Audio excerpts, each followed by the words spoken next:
I'm Allie Camilletti, and you are listening to Snack Leadership. I will be talking about everything leadership, broken down into bite-sized pieces. You will hear what different leadership skills look like in organizations and how they can rise teams up or take them down. My hope is for you to feel inspiration and to create a spark in your mindset. Today we are talking about accountability. Accountability is the quality or state of being accountable, an obligation or willingness to accept responsibility for one's actions. I am talking with Sue Jones, owner and founder of HR for VR. HR for VR is the vacation rental industry's first and only dedicated human resource support service provider. Sue has 30 years of experience in all facets of human resources and is passionate about supporting the unique needs of property managers. I originally met Sue when we worked together at an organization, and I reported to her.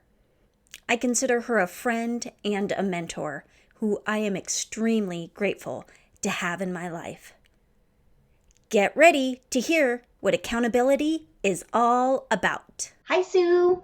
Thank you for joining us today to talk about accountability. I'm so excited about this topic. I think it's something that is extremely important when it comes to leadership, and I think it can often be missed. Hey, Allie, it's so great to be with you today and to be able to share some thoughts on accountability. All right, let's get started. What has made you embrace the leadership skill of accountability? When I talk to people over and over, everything comes up is you're not holding someone accountable, or what does holding someone accountable really mean? And for me, I like to focus on this leadership skill because leaders make or break your business. And when you think about who they are, we used to talk about walking the talk. Well, leaders have to be able to demonstrate that culture of accountability and kind of walk that and model it for people. So for me, what I really get passionate about when I think about embracing this skill is how can I focus on helping managers transition to more of a leadership role through driving accountability. Yeah, I think that it can be really hard because, especially if you are a little older and you grew up in that my way or the highway type, I feel like that type of mindset really struggles with accountability because they're like, people should just do it. They're told to do it. They should just do it. And it doesn't always work that way. That's so true. And you know, when you think about it, when you just get down to the brass tacks, I think about do what you say and say what you're going to do. And just be there and be accountable. And so many times people get caught up in the crisis of the day and, you know, accountability goes out the window because something needs to get done or somebody didn't get it done on time. So you're going to step in and take over. And all of these things just erode a culture. Yeah. So, what does it look like when it is implemented in cultures and it looks really, really healthy and good? So, really healthy cultures are when there's a lot of clarity and transparency around how the work gets done and how it gets measured. It comes around with being very clear about what you're looking for and what the outcome is. And when I think about a culture of accountability, you have high employee engagement because people like to be accountable and own things that are in their sweet spot. So if you really focus on people's strengths, the accountability just naturally comes into play because people have strengths towards things and want to be accountable for that. So companies that have a culture of accountability, they really have leaders who provide that open and honest ongoing feedback and communication so that people know where they stand. And also leaders have clear consequences. You know, I kind of go back to, you know, raising kids, right? Most of us have raised kids and we're like, you know, don't do that. I'm going to give you, you know, I'm going to count to 3 and then you count to 3 and what happens? Don't do that. I'm going to tell you again, those kinds of things. So for me, what's really important in a culture is that leaders know and understand how to set clear expectations, right? You just got to think about crystal clear. So many times we want to give so much information when it just muddles and makes it a real fuzzy environment. So just being really succinct and crystal clear with what we want, and that everyone's clear on the outcome. Because when you think about driving accountability, you want people to have ownership. And if you're going to tell someone, as you talked about earlier, the my way or the highway, I'm going to tell you what to do, I'm not going to get the buy in, right? I Yeah. want you to be accountable and own it. And so you need to have a stake in the game too. The other piece, when I think about leadership and transitioning to accountability, is really knowing your team's capabilities and their strengths. Because, we talk about improving skills or we talk about weaknesses, where I really think it's important to focus on strengths. If people have a strength, let's focus on that and build it so that it becomes even stronger. And so, when you build on that, then you're focusing on someone's strengths and helping them to, they have the capabilities to meet the expectation. It's getting kind of the right people in the right seat. And then, I've probably been talking about this till I'm blue in the face, but having performance metrics, managing by performance. And those metrics are so important because not only do they set a goal and an objective, but people have a line of sight and they can self adjust to get there. So, that's what I see when I see cultures that are really high in accountability. It's a complete team effort, but leaders are the ones who are providing that feedback and ongoing coaching and helping people to really capitalize on their strengths. Yeah, and you started with the clear is kind, which is that's Brene Brown right there.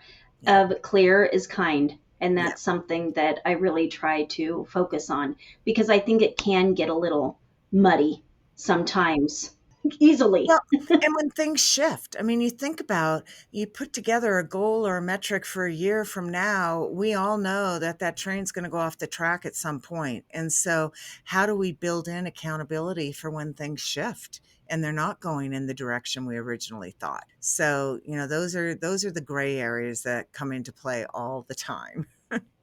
Yeah, and I feel like especially in hospitality there is so much gray. Yeah.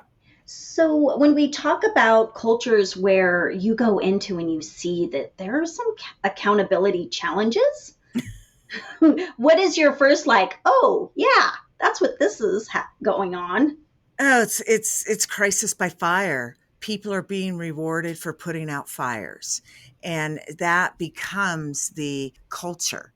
It's one where your recognition and rewards is for putting out the fires versus being a little more proactive and taking time to identify what those issues are that are causing the fires. Right. And typically it's taking on too much. It's not having expectations. When I walk into a company and you can sense it. Well, I don't know if you can today because everybody's remote, but when everybody was working in the office, you could walk in and you could feel it. It was kind of palatable. I walked into a corporate office one time and it just kind of gave me the heebie jeebies. It was so quiet. You couldn't hear anybody. There was no laughter. It was just like it made you very uncomfortable walking through the hallways that, it was like you could hear a pin drop. So I think in cultures where there's a lack of accountability, people are always feeling under pressure. They're feeling like they have to get something done. They're operating in this crisis mode. And that results in duplication of work. It results in lack of communication. It creates silos and it creates low morale and you have really low engagement. A culture of accountability, you have high engagement and employee engagement. Whereas if there's no culture of accountability, you've got really low engagement. And when you think about managers and leaders, you may have a really strong leader in one of your departments, and you may have a weak leader in the other department or a manager, and they're allowing different things to go on that the other manager doesn't allow. So the employees are like, well, wait a minute. That's not fair. That's not consistent. So there's a lack of consistency as well. Well, and then you see the employees working the two against each other at times, right? Right. That Right. dynamic's always nice. Yeah. And, especially being in HR, I go back to making sure people understand their roles and having a job description. And it's really important because when you grow, when we think about what people want today, they want competitive work environments, but they want an opportunity to learn and grow. And when you think about employees that grow within a company, if we're not constantly changing or adjusting their job responsibilities, they continue to grow, but they also end up keeping everything they've been doing and not letting go. So that's where some other accountability comes into play, is, making sure that we're providing, the right set of guidelines and the right tools so people can be successful and be accountable. Do you think that sometimes early managers in their journey of shifting into leadership will go to that place of not giving up anything because they don't know how to even hold people accountable?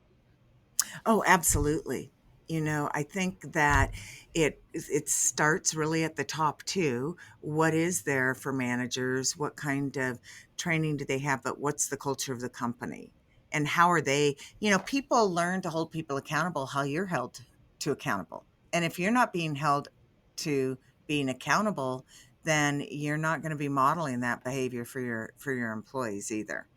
And so it comes back to just being really clear with what those expectations are, and helping managers develop some tools to hold their employees, accountable, which goes back to, setting those clear expectations, maybe with job descriptions, with, department goals and objectives, and understanding their team's strengths so that you're getting the best out of it.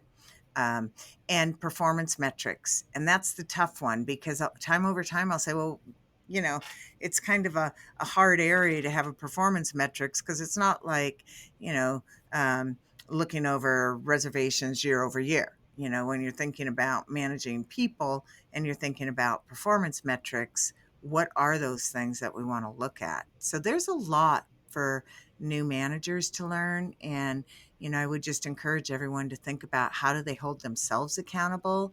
And so how can you then translate that to your team and holding them accountable? And I'm just imagining like some of these, you talk about strengths, and one of the strengths being like they're very disciplined as a manager. And so then they get into a leadership role and now they're having to hold people accountable. And they're like, I don't even know how, because I'm just so disciplined that it's never been an issue. Nobody's had to hold me accountable. Like I have it done before it's even asked when it's going to be given. And so that can be really hard when that is your strength and you're working with people that don't have those strengths. Right. And what can happen there is you can also overtake and overpower employees from the standpoint that, here's something that I hear all the time: it's just easier for me to do it myself.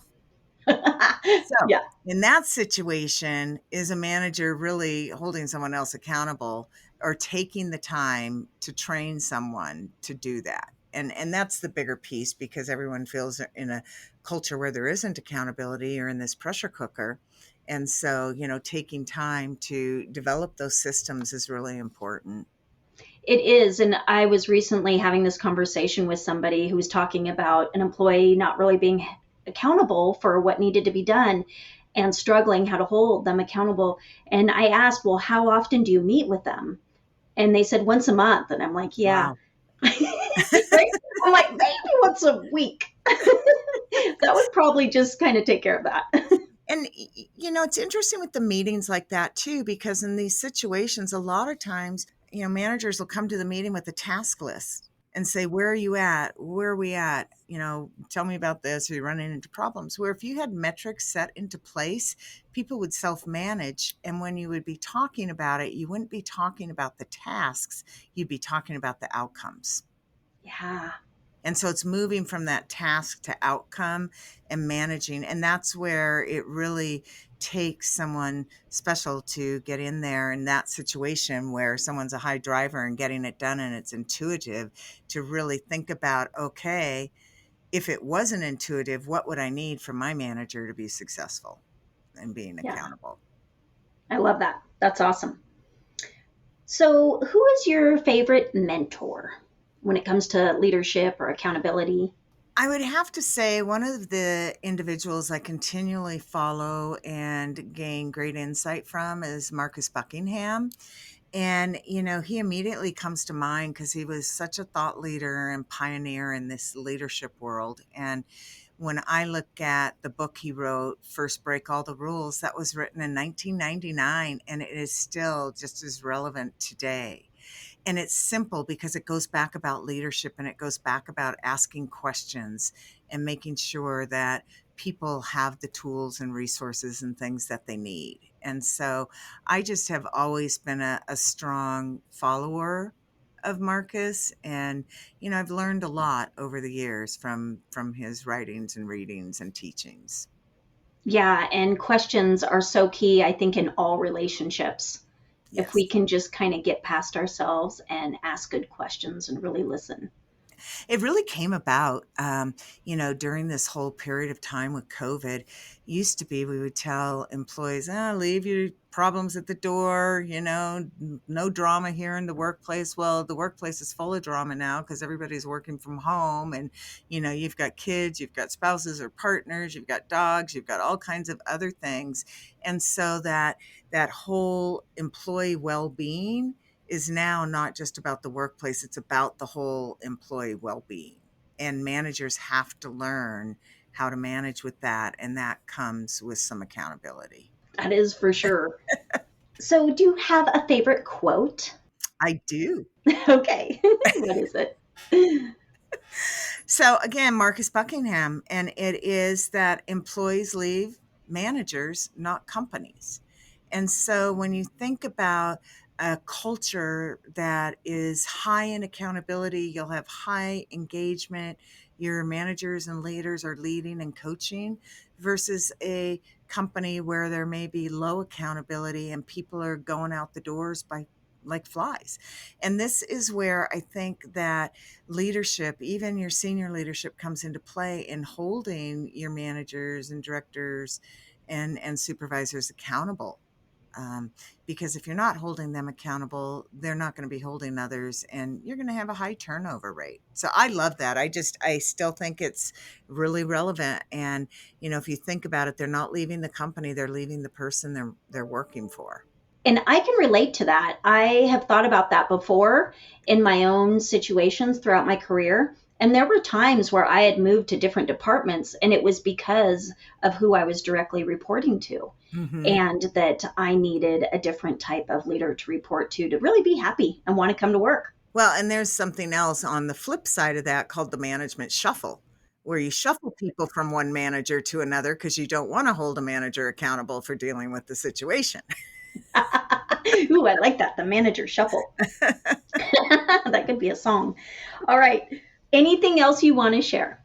I think that it's such a hard topic from an understanding that without clear measurements or clear metrics, it really is hard to hold people accountable. And in developing those metrics, you need the employee to be a part of it because that's the buy-in and that's what's going to, drive their sense of ownership. Yes, so true.